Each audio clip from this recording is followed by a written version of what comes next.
Okay, so the first thing I like to do is take my string and make 2 loops. So I'm going to make 1 loop at the top here, and then I'll come down a couple inches and make another loop. Just going to fold the string over and make a loop and tie it. So I've got 1 loop here, and I'm going to go a couple of inches because this angle here, if this was on the actual floor and there's nothing in my way, I can stretch the string out and do it, but I'm only working between here, so I'm going to make a loop about maybe 4 inches. And I'm going to show how to do this inside corner and the same for an outside corner. I'll explain exactly what this drawing is. So we've got our 2 loops made, and it looks like this. This is just excess string. I can cut it off, but I'm going to leave it. So we have 2 loops, and here we have, this is an inside corner if we're looking from this direction, and from this direction it'll be an outside corner. So all that we have to do is take our pencil, get that ready, and put this first loop inside where these 2 walls meet. So we're going to just put that right in the center and hold it. Take the pencil and put it in the second loop. Stretch the string so it's taut and scribe a line here. That makes an arc.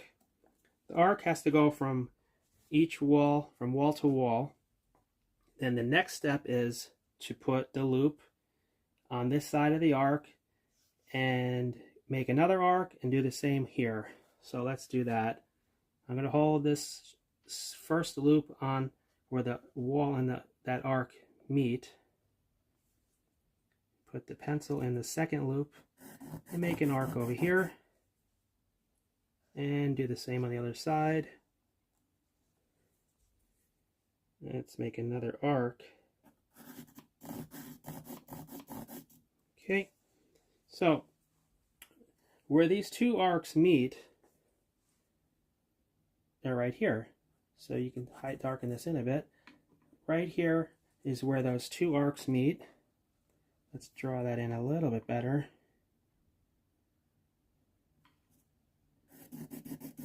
So we've got that darkened. And now this point of the second arc, at this point, this vertex here and this vertex here, we're going to draw a straight line. Now, if this was on the floor, I can hold my finger here and stretch the string and step on it and then make a mark. But since I'm doing it here, I'm going to tie my 1 string off and pull down from 1 arc from the center of the wall where these 2 walls meet to the center of this arc. I'm just going to pull tight and just make a mark along the line. So I'll use my left hand to hold this string tightly. Let's move the string over a pinch and just make a nice mark here. The tighter you pull, the easier it'll be. It's actually easier to do it on the floor because I can pull the string really, really tight.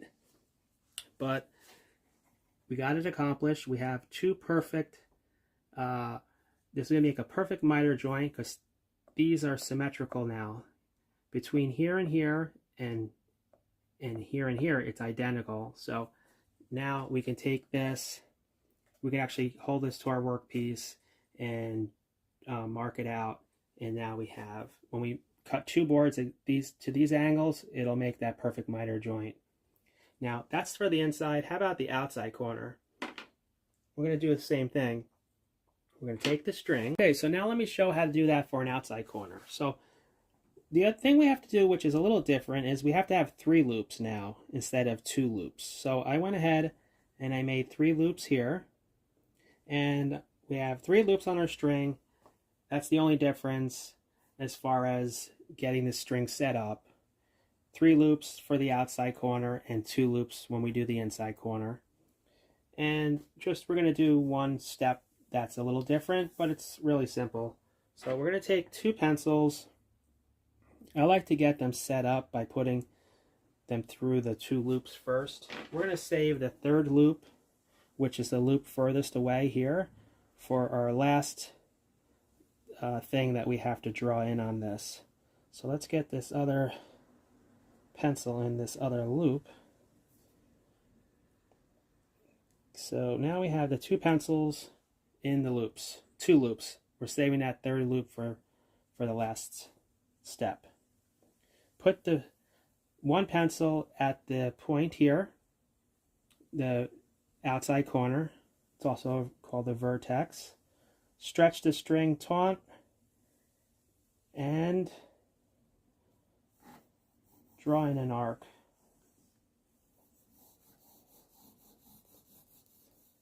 Go all the way around. And let's get that all the way around.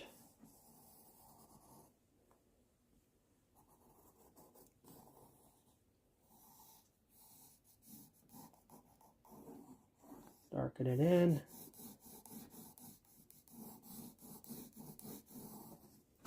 Okay, well, we got that first arc in, and I tried to draw it in a little dark, but hopefully that's coming up. That's fine. This point and this point are our next things we need to be concerned with. What we're going to do there is we're going to take the 3rd loop now, and we're going to use that. We're going to use the 1st loop and the 3rd loop. Let's get the pencil in the string here, the 1st loop and 3rd loop, and put the pencil on that point where the first arc meets the wall, and make an arc. Go over to the other side where the arc meets the other wall, hold it there. Let's make another arc. Now we have this, sort of looks like an X here. Well, this point and this point are going to make up that bisected angle. So we're going to draw this point to this point. Now if you're doing it on the floor, you can hold one finger here, stretch the string out and step on it, and then draw a line. In this case, it's not on the floor, so I tie the string up higher here, and it'll act as the same thing. Get this point, and this point lined up, and that's going to bisect our angle. I'm holding that kind of tight. On the floor, it's a lot easier to do because you could pull it a lot tighter. And you can see we have a bisected angle. Here and here are evenly spaced between here and here, so these are identical. Now when we cut 2 boards and put them together, they're going to be symmetrical and it'll be perfect. Okay, so now how do we do that? We did that with the string. The inside corner we use 2 loops, and the outside corner we use 3 loops. Now how do we do that with something else other than a string? Okay, let me show that. Okay, so how can we bisect this angle with 2 pencils? Well, I'm going to show that. I'm going to use a rubber band too, but you can just do it with the pencils. It's going to be a lot harder. The rubber band's going to make it perfect. So I like a good and strong, thick rubber band. It works great. We're going to do the inside and outside corner. Let's start with the outside corner. First thing you do is put your pencils together nice and tight. It could be 2 regular pencils, pens, or markers. I'm just using these carpenter pencils. So I'm going to wrap we want this good and tight, the rubber band. The tighter the better. That should be probably good. Yeah, like that. Now it gives the pencil a spring, makes it spring back, but I want it to be even. I want it to have more of a spring, so I'm going to actually pull this back further. Maybe about midway there seems to work good. The tiny bit, it's sort of a weak spring. I want it to go a little bit more. So actually in this case, I'm going to go forward again with the rubber band, and I'm going to pull a piece of this and give it one more wrap. This way it gets tighter. And that's probably going to be really good.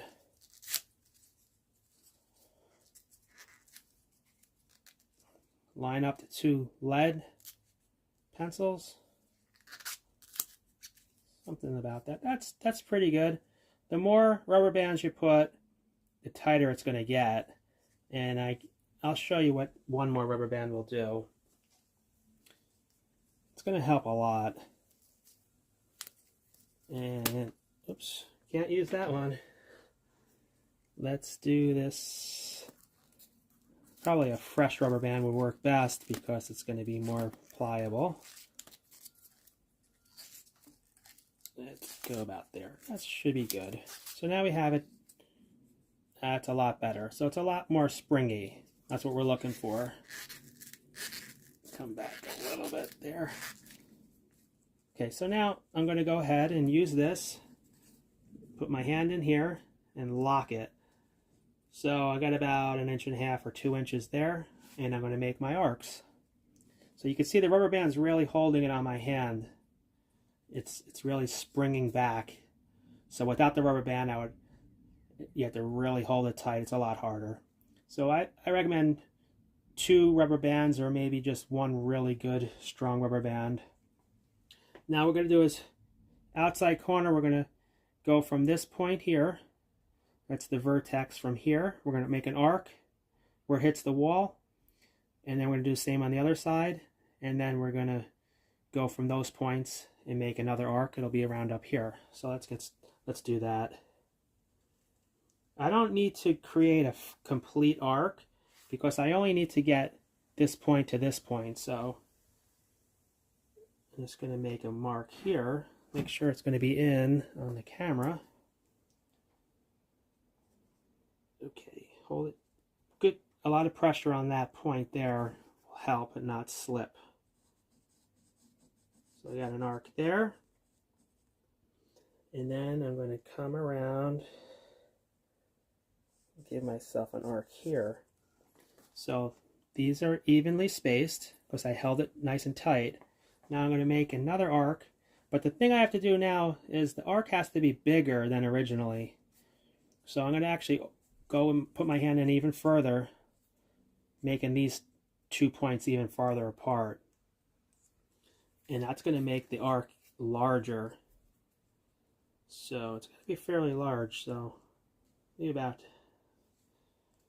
almost about that much in this case. So let's make an arc. Oops, hold it tight.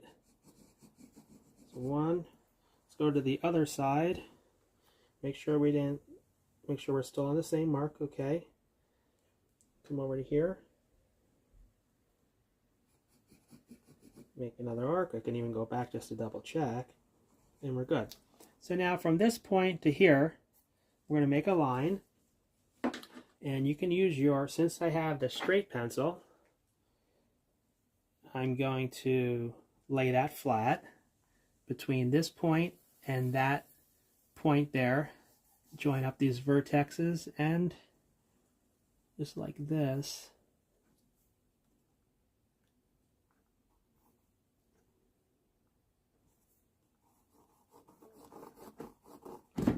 And there we have it. So this will be a perfect miter joint when we cut 2 boards the same as this. They'll mate up together perfectly, and they'll be equal. It will be an equal miter joint, a true miter, without one being different from the other. So they'll be identical. And now let's try the inside corner with the 2 pencils. Make sure the lead are lined up. And the inside corner is easier because I can keep this position, only one position. I don't have to readjust it like we did with the outside corner. So I'm going to go about here and we'll make some marks. I'll make a different mark so that you don't get confused. So I'm going to make my marks down further.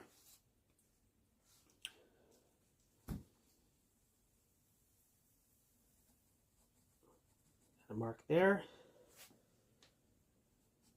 And a mark here. So now that we have these 2 marks, the next step is to go from here and make an arc out here. Instead of going like we did here, we had it here, we made this arc. I'll draw it all the way in so you can probably visualize it better.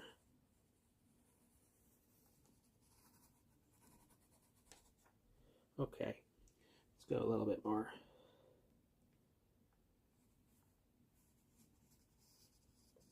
Okay, so what we're going to do is, we have an arc here. We're going to go from this point here and make another arc, and same from there.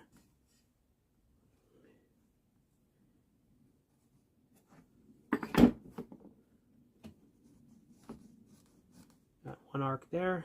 Get the other one in. Go back just to double check. We're still good. Okay, so now from this point to here, we're going to draw in a line. I'll use the pencil again for that. And that's going to give us that inside bisected angle.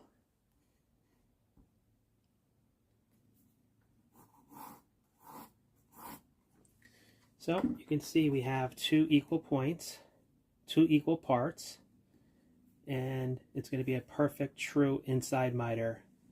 So I hope that helps. Now, as I said before, you can do that with the string and a pencil.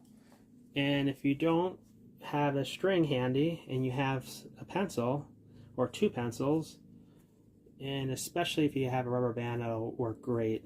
If not, then you can always tape this.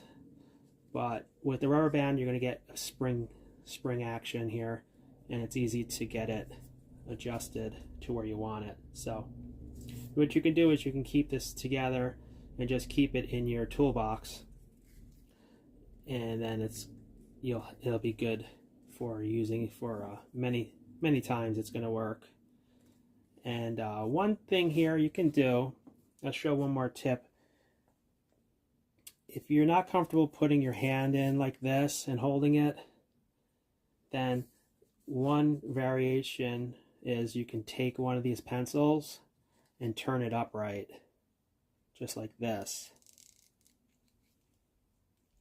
And then it's going to help hold it, and when you put your hand, it will be a little bit more comfortable, and then you can hold it that way too. So either way, it's going to work fine. I just like to have it together, flat, and let's get that back there. And the main thing is just keep those 2 lead pencils even. You can see me struggling a little bit with it, but that's because the rubber band's really tight. What I would normally do is push on the table just to straighten it out. Let's see if I can show you how I do that. So they're not even yet. So the orange one is too low, so I'm going to put the orange on the ledge and just pull down now easily on the other one. So now they're perfect, and it's good to go for many times. So it'll keep working until the rubber band breaks. So it's good to keep rubber bands in the tool pail as well for a lot of uses as well. So I hope that helped, and how I demonstrated that. Thanks for watching. Take care.